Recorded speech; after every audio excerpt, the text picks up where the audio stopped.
Assalamualaikum warahmatullahi wabarakatuh. Salam sejahtera bagi kita semua. Bagaimana kabar kalian? Semoga kalian tetap selalu diberi kesehatan sehingga dapat mengikuti pembelajaran dengan baik. Amin. Nah, sudah lama ya kalian tidak mendengar suara saya. Oke, baik.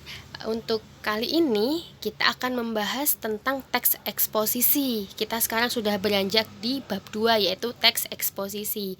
Kemarin di bab pertama, di bab 1 kita sudah mempelajari mengenai teks laporan hasil observasi. Untuk kali ini beda lagi, kita membahas mengenai teks eksposisi. Sebelum kita membahas tentang teks eksposisi, saya ingin membahas mengenai pembelajaran yang sudah berlangsung selama ini, yang sudah berjalan. Dari yang saya amati, dari pembelajaran yang sudah berjalan, ada beberapa kelas yang siswa-siswanya ini tertib dalam mengumpulkan tugas, tertib dalam absensi. Namun juga ada yang beberapa siswa atau dari beberapa kelas ini yang kadang tidak pernah absensi dan tidak pernah mengumpulkan tugas. Itu juga ada beberapa yang tidak mengumpulkan tugas sama sekali. Saya harap dalam pembelajaran jarak jauh ini, pembelajaran secara daring atau online, kalian tetap mengikuti. Karena apa? Pembelajaran online ini kalau dibilang sulit ya, memang sulit, tapi ada kelebihannya dari pembelajaran online ini. Kalian itu bisa mengumpulkan tugas kapan saja. Selain itu kalian juga dapat belajar kapan saja. Kalian juga dapat mengerjakan sambil tiduran, bisa sambil browsing internet, kan kalian diberi kemudahan. Nah, tapi saya sarankan kalian, meskipun kalian belum bisa mengerjakan hari itu juga, paling tidak kalian harus tetap absensi. Karena apa?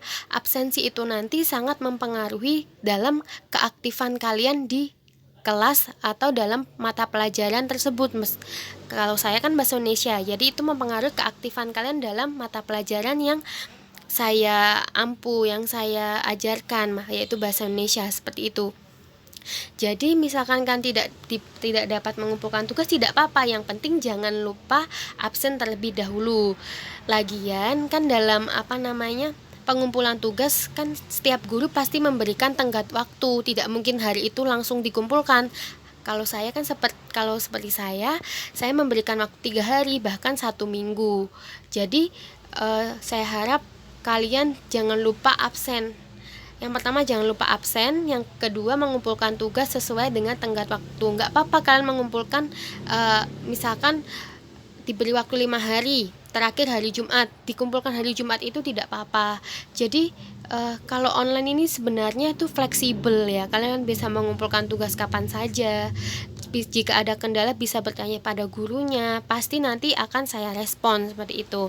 Oke, untuk yang selanjutnya langsung saja ya kita membahas mengenai teks eksposisi.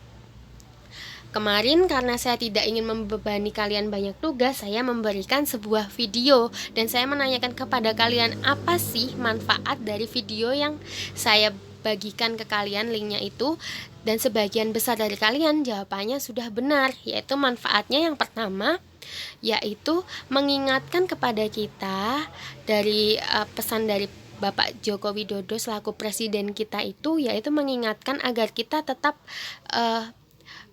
agar kita tidak menyepelekan COVID dan kita dihimbau untuk mengikuti protokol kesehatan.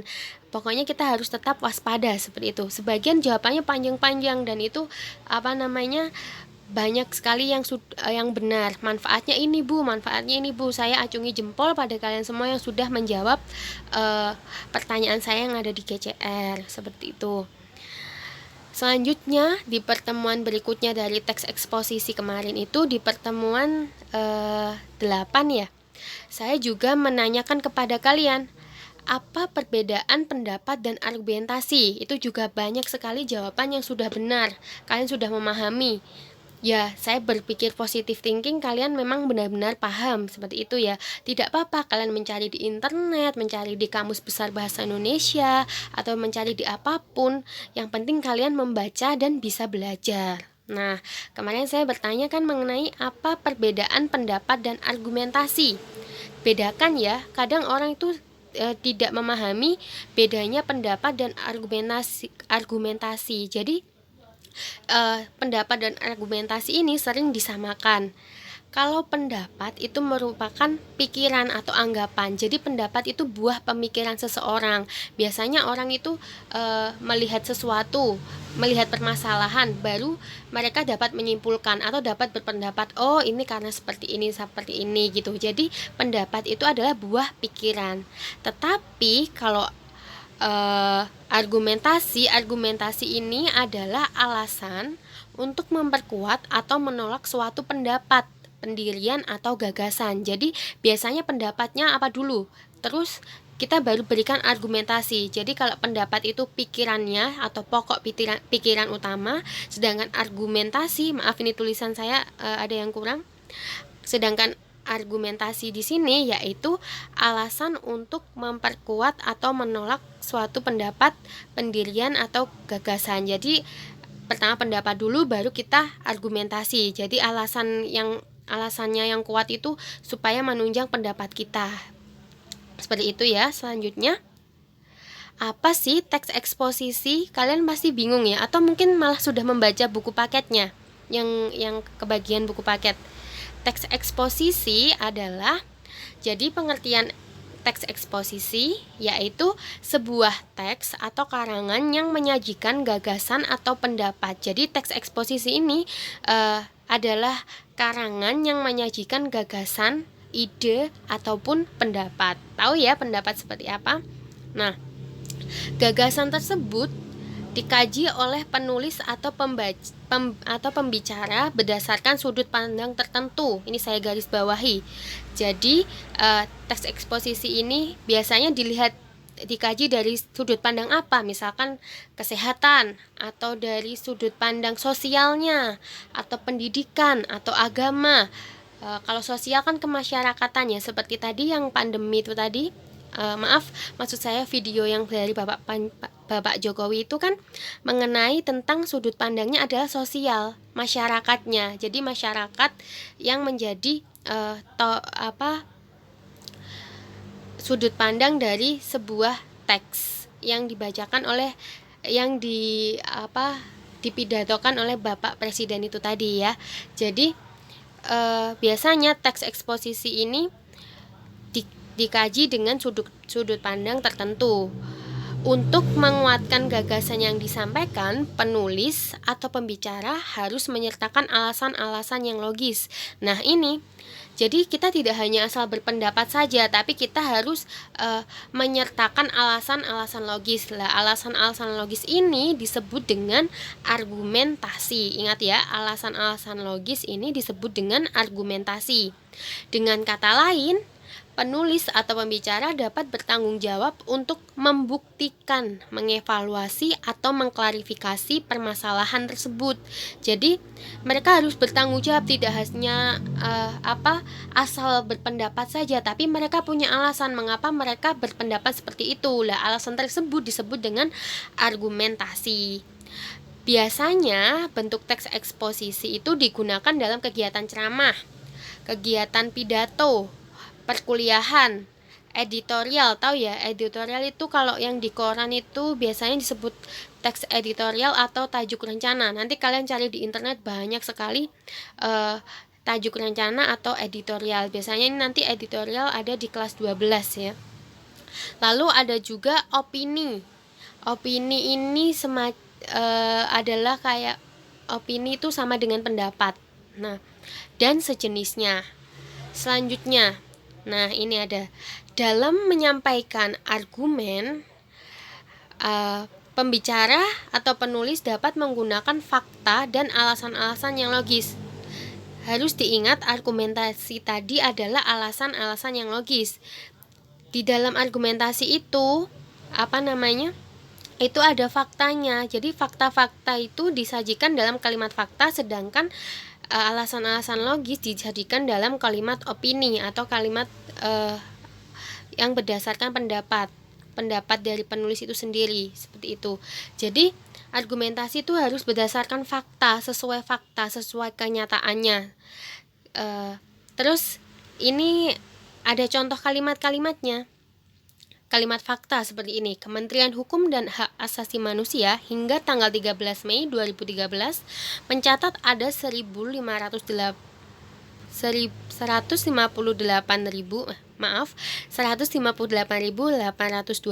narapidana dan tahanan di Indonesia yang 51.899 orang diantaranya terkait kasus narkoba. Sedangkan kalimat opini seperti ini, sebagai generasi muda, calon penerus perjuangan bangsa, sudah seharusnya kita menyiapkan diri menjadi generasi yang berkualitas. Biasanya kalimat opini atau kalimat pendapat ini ada kata-kata seharusnya, sebaiknya, kayak kata-kata rekomendasi seperti itu ya.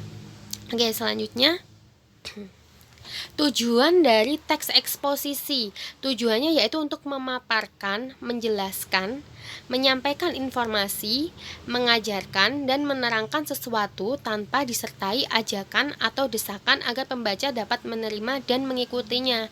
Jadi teks eksposisi ini tujuannya menjelaskan, tetapi tidak disertai dengan ajakan. Jadi teks eksposisi ini berdasarkan sesuai kenyataan apa adanya, walaupun ada argumentasi tapi mereka tidak bersifat ajakan atau tidak mendesak. Tujuannya apa? Agar pembaca dapat menerima dan mengikuti apa yang disampaikan di dalam teks eksposisi tersebut. Selanjutnya adalah ciri-ciri teks eksposisi. Yang pertama, berupa tulisan yang memberikan pengertian dan pengetahuan. Jadi di dalam teks eksposisi ini, di dalamnya ada pengertian dan pengetahuan.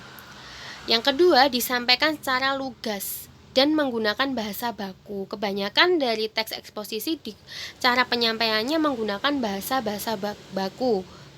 Selanjutnya, teks eksposisi bersifat informatif, memberikan informasi, bersifat objektif apa adanya, dan bersifat netral, tidak memihak permasalahan yang sedang diangkat. Disertai dengan data-data yang akurat dan faktual atau fakta. Selanjutnya, struktur teks eksposisi. Yang pertama adalah tesis atau pernyataan pendapat. Tesis di sini merupakan pembuka dalam teks eksposisi yang berisi tentang pendapat umum. Jadi pendapat secara umum itu pendapat secara umum itu disebut dengan tesis. Ya, diingat-ingat bahwa tesis itu merupakan pembuka dalam sebuah teks eksposisi yang isinya adalah pendapat umum. Yang kedua adalah argumentasi.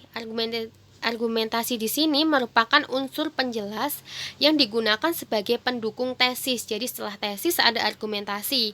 Isi argumentasi di sini adalah fakta-fakta atau alasan-alasan yang logis berupa data hasil temuan, bahkan pernyataan dari para ahli. Jadi dari alasan-alasan tadi disambungkan dengan teori atau pernyataan para ahli mengenai masalah yang diangkat. Selanjutnya adalah penegasan ulang, yaitu merupakan bagian yang bertujuan menegaskan pendapat awal serta menambah rekomendasi atau saran terhadap permasalahan yang diangkat. Seperti itu. Lalu kebahasaan dari teks eksposisi. Yang pertama yaitu kebahasaan yang digunakan untuk menyampaikan urutan argumentasi. Yang pertama menggunakan istilah. Jadi teks eksposisi ini selalu ada yang menggunakan kata-kata istilah. Misalkan dalam biologi ada mikroorganisme, atau yang dari pidato dari Bapak Presiden yang tadi saya berikan, itu juga ada istilah-istilah seperti pandemi. Istilah pandemi itu kan sekarang lagi booming ya di dalam berita kali ini. Nah, itu termasuk dengan teks kebahasaan dari teks eksposisi. Nah, ada lagi menggunakan kata-kata yang menunjukkan hubungan penyebaban. Penyebaban di sini biasanya maka, oleh sebab itu, karena, jika, jika, dan lain-lain. Ini nanti bisa kalian buka di KBBI. Selanjutnya menggunakan kata-kata hubungan temporal seperti selain itu, dan masih banyak lagi contohnya. Lalu menggunakan bahasa yang digunakan dalam pernyataan yang mengungkapkan pendapat penulis. Jadi ini ada bahasa yang digunakan dalam pernyataan yang mengungkapkan pendapat penulis, biasanya menggunakan kata kerja mental. Nah, sedangkan secara umum menggunakan kata-kata perujukan dan menggunakan kata-kata lugas. Yang masih bingung kata-kata perujukan itu seperti apa? Kata-kata perujukan itu berdasarkan, menurut, apalagi ya? Itu nanti banyak sekali. Nanti jika kalian ada yang bingung contoh-contoh kata-katanya seperti apa, nanti saya akan memberikan materi berupa file Word seperti itu ya. Oke, selanjutnya adalah jenis teks eksposisi. Yang pertama ada teks eksposisi definisi, yang kedua teks eksposisi proses, yang ketiga teks eksposisi analisis, eksposisi ilustrasi, eksposisi pertentangan, eksposisi berita, dan eksposisi perbandingan. Paham ya? Jadi jenis teks eksposisi di sini ada 7. Nah, ini kalian hanya perlu memahami saja. Teks eksposisi ini biasanya digunakan dalam seperti yang di awal tadi, digunakan pada perkuliahan, pidato, ceramah, apalagi teks editorial atau tajuk rencana, dan lain sebagainya.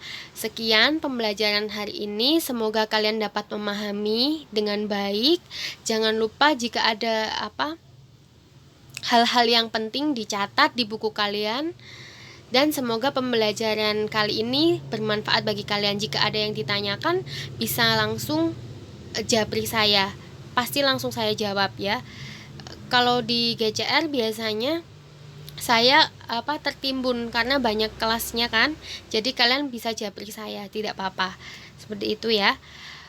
Atau mungkin kalian bisa bertanya di grup. Itu lebih baik tanya di grup juga tidak apa-apa, supaya teman-teman lain juga belajar dan termotivasi untuk bertanya. Nanti semuanya jadi tahu, oh ternyata teks eksposisi ini toh, oh ternyata ini, oh ternyata itu. Jadi jangan pelit-pelit memberikan informasi juga kepada temannya, saling membantu seperti itu ya.